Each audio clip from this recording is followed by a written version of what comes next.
Un processeur, c'est quoi? C'est lui qui s'occupe de tous les calculs et donc la logique des programmes. Un processeur ou CPU, Central Processing Unit, est une unité centrale de traitement qui calcule les instructions que les composants lui demandent. Par exemple, si on lui demande une addition simple 4 plus 3, il calculera la valeur 7. On le place sur la carte mère au niveau du socket qui lui est réservé. Le socket est un emplacement prévu pour le processeur, une sorte de place de parking. Il y a des contacts en or sur le socket de la carte mère et sur le processeur. Il y a aussi un détrompeur sur chacun d'eux pour ne pas se tromper du sens lors de l'installation. Quelles sont ses caractéristiques? Il a plusieurs caractéristiques qui nous donnent une idée de sa puissance et de son efficacité. Pour commencer, on a la fréquence. La fréquence dans le processeur, c'est la vitesse à laquelle il exécute les calculs qu'on lui demande de faire.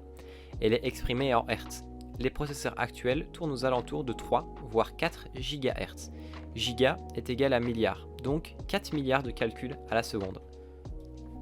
Les cœurs. Dans un processeur, les cœurs sont les unités de traitement physique. Quand on a un processeur 4 cœurs, cela signifie qu'il possède 4 puces de calcul, c'est-à-dire 4 unités de calcul réunies dans un seul processeur. Dans un processeur, les calculs ne s'effectuent pas simultanément, ils s'effectuent très vite, tellement vite qu'on a l'impression qu'il calcule plusieurs choses en même temps. Mais ce n'est pas le cas, sauf pour les processeurs qui possèdent plusieurs cœurs. Dans ce cas, le processeur a plusieurs unités de calcul différentes et il peut donc y avoir des calculs qui se font simultanément. Les threads. Les threads, ou processeurs logiques, sont une solution logicielle pour encore augmenter l'efficacité d'un processeur. Ils consistent à simuler dans une seule unité de calcul deux unités différentes afin de gaver encore plus le processeur d'instruction et donc améliorer son efficacité. La mémoire cache. La mémoire cache, c'est une mémoire très rapide intégrée au processeur, lui permettant de garder en mémoire certains résultats qu'il a obtenus afin de les ressortir plus vite, et donc accéder aux résultats dans des délais encore plus rapides. Il existe 3 types de mémoire au sein du processeur. Il y a la mémoire L1, L2 et L3. Chacune des mémoires possède une capacité et une vitesse qui lui est propre. La mémoire L1 est la plus rapide. Sa vitesse est aux alentours de 700 Go par seconde. Cependant, elle est également la plus petite. Elle ne dépasse pas la taille des 1 MO, ce qui représente moins d'une photo. La mémoire L2 est l'intermédiaire entre la mémoire L1 et la mémoire L3. Elle a une vitesse de 200 Go par seconde et sa taille varie aujourd'hui entre 2 et 6 MO, ce qui égale plus ou moins une photo en haute qualité. La mémoire L3 est la plus lente mais reste très rapide, 100 Go par seconde, et sa taille varie entre 16 et 64 MO, ce qui peut être comparé à une courte vidéo en HD. Pour vous donner une idée, la mémoire RAM haut de gamme étant cadencée à 3200 MHz ne fait des transits de données qu'à une vitesse de 25,6 Go par seconde.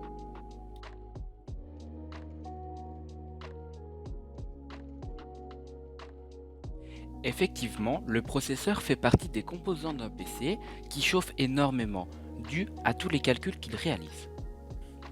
Pour le refroidir, on utilise des ventirades ou des water cooling. On verra également la notion d'une pâte thermique. Une fois le processeur placé sur la carte mère, ce n'est pas suffisant. En effet, il y a besoin d'un système de refroidissement. Tout d'abord, nous avons le ventirad. Un ventirad est un dissipateur de chaleur et un ventilateur qui sont réunis. Le dissipateur a une place réservée au processeur. Le ventirad va être placé en contact avec le processeur. Le dissipateur de chaleur va quant à lui essayer d'évacuer uniformément la chaleur et le ventilateur va brasser de l'air frais sur le dissipateur pour le refroidir. Ensuite, nous avons le water cooling. Un water cooling va fonctionner d'une manière similaire, sauf que l'on va se servir d'eau pour refroidir le processeur. Il y a une pompe qui va servir à faire circuler un liquide depuis le dissipateur, qui est dissipé grâce à des ventilateurs, jusqu'au niveau du processeur. Une fois ce liquide réchauffé par la chaleur du processeur, il va se rabattre sur le dissipateur va donc la refroidir et va donc la ramener ensuite au processeur, ce qui forme un cycle. C'est comme ça qu'on a un refroidissement liquide. Cependant, ce n'est pas tout. Il faut également, entre le processeur et la surface du contact du système du refroidissement, y placer une pâte thermique permettant d'améliorer la conduction de la chaleur entre les deux. Cette pâte est nécessaire et indispensable pour le bon fonctionnement du PC. Sans elle, le processeur surchauffe et le PC s'éteint pour ne pas abîmer les composants à cause de la chaleur trop excessive. Petit conseil, il est recommandé après plus ou moins 2 années d'utilisation de remplacer la pâte thermique car elle devient sèche et ne conduit plus aussi bien la chaleur qu'auparavant. En parlant ça, pour choisir votre pâte thermique, il faut prendre compte de la quantité et de la conductivité thermique. Plus la conductivité thermique est grande, plus la pâte est une bonne conductrice de chaleur. Maintenant, nous allons procéder à une installation de pâte thermique dans un PC de type tour ainsi que dans un PC portable. La pâte thermique que nous allons utiliser se nomme la Thermal Grizzly Crynote, disponible en description. Cette pâte thermique a une conductivité thermique de 12 watts, ce qui est assez élevé pour une pâte thermique. Pour la tour, on va utiliser un de nos PC qui est muni d'un processeur Ryzen 5 3600. On va commencer par retirer le ventirad sur le processeur.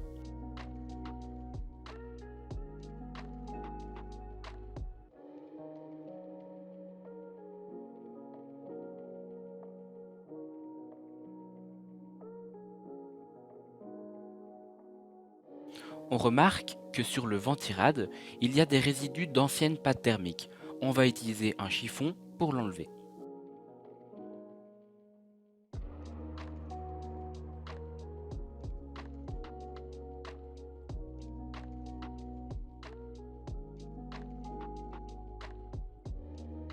Quand on a tout enlevé, on va appliquer la nouvelle pâte thermique sur le processeur. On l'applique de façon à ce que toute la surface du processeur soit correctement répartie. Nous vous conseillons de dessiner une croix avec la pâte thermique, mais dans notre cas, nous avons déjà un ustensile qui nous est fourni avec afin de disperser la pâte thermique de façon optimale. Une fois le ventirad placé, on le fixe correctement avec son système de fixation et on le rebranche à son alimentation sur le port de la carte mère nommé CPU fan.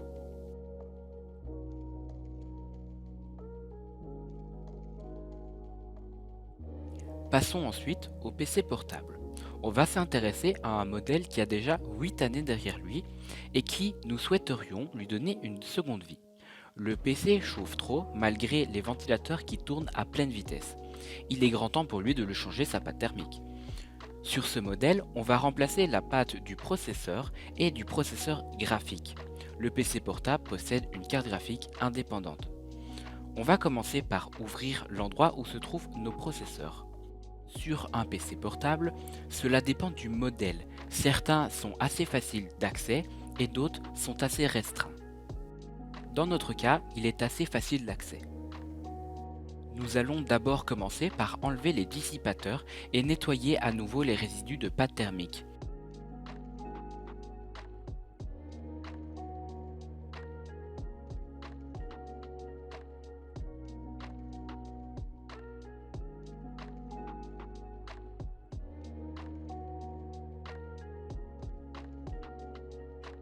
Il sera en revanche plus difficile de la retirer étant donné que cette pâte a bientôt 8 ans et donc est beaucoup plus sèche.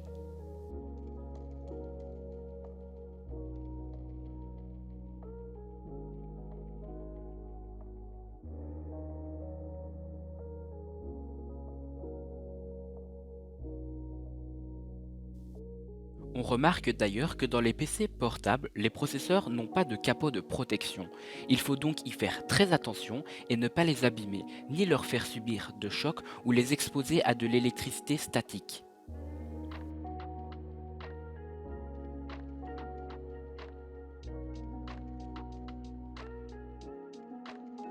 Une fois la pâte thermique correctement appliquée sur les deux processeurs, on remet les dissipateurs et on referme le PC.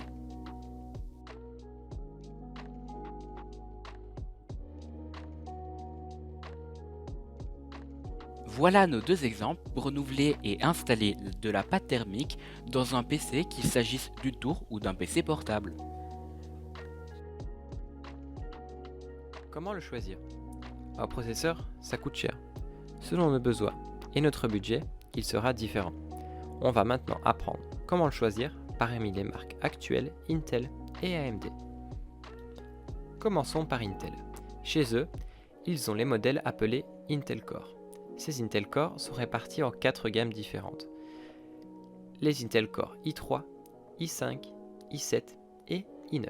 Ce premier indice donne une première idée de la puissance des processeurs, les i3 étant les plus bas de gamme et les i9 les plus haut de gamme.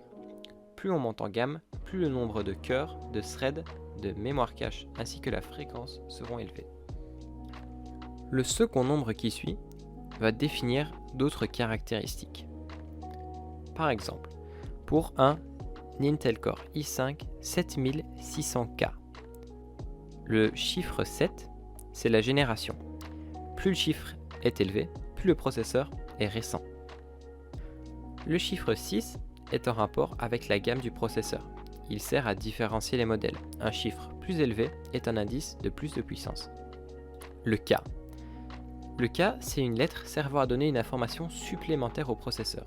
Chez Intel, le K signifie overclockable, le F signifie sans affichage intégré et le U signifie une faible consommation d'énergie. Il y en a beaucoup d'autres, mais voici ceux que vous verrez le plus souvent. AMD. Continuons avec AMD. Chez cette marque, ils ont leur gamme de processeurs étant les Ryzen. Comme chez Intel, il y a les Ryzen 3, 5, 7 et 9. Ce principe du premier chiffre fonctionne de la même manière que chez Intel. Prenons un Ryzen 5 3600X. Le 3, c'est la génération. Plus le chiffre est élevé, plus le processeur est récent. 6. En rapport avec la gamme du processeur, il sert à différencier les modèles. Un chiffre plus élevé est un indice de plus de puissance. X. Ceci est une lettre servant à donner une information supplémentaire au processeur. Chez Ryzen, le X signifie plus de puissance, le G, un affichage intégré, le H, une consommation normale et le U, consommation moins élevée. Il en existe également d'autres, mais voici ceux que l'on retrouve le plus souvent. Maintenant que vous connaissez les marques des processeurs, on va vous apprendre la notion de socket et de chipset. Le socket. Le socket, on en a parlé au début. C'est ce qui détermine quel processeur est compatible avec quelle carte mère. Le socket est toujours écrit sur la fiche technique d'un produit. Le chipset. Le chipset, c'est le jeu de puce, c'est-à-dire que c'est le programme intégré à la carte mère qui est capable de reconnaître et utiliser le processeur avec lequel il est associé. Comme pour le socket, ce sont des informations que l'on retrouve sur la fiche technique des produits. Une carte mère possède un seul chipset, le processeur, lui, est capable de fonctionner avec plusieurs chipsets différents. Par exemple, avec la carte mère MSI B450 Pro VDH Max, le chipset est B450. Pour savoir si notre processeur est compatible avec, on regarde la liste de chipsets compatibles sur sa fiche technique. Dans notre cas, on va utiliser un Ryzen 5 3600. Pour ce processeur, voici la liste de chipsets compatibles. Comme on le voit, le chipset B450 est bien dans la liste, donc cette carte mère et ce processeur peuvent aller ensemble. Attention, il faut que le socket et le chipset soient compatibles. Dans le cas contraire, ça ne fonctionnera pas, mais si le chipset est compatible, alors le socket le sera aussi. Pour retrouver toutes les caractéristiques des composants qui vous intéressent, nous vous conseillons d'utiliser le site LDLC. Le lien de leur site est en description. Pour chacun de leurs produits, il y a une fiche technique très complète. Voilà tout ce que vous devez savoir pour correctement choisir et installer votre processeur. Effectivement, c'est quelque chose à ne pas prendre à la légère, car c'est un composant qui coûte très cher et qui est assez fragile. On vous a expliqué son fonctionnement assez simplement, mais si cela vous intéresse, on pourra faire dans le futur une vidéo plus complète quant à son fonctionnement précis. Sur ce, à plus bande de vieux pour HDMI.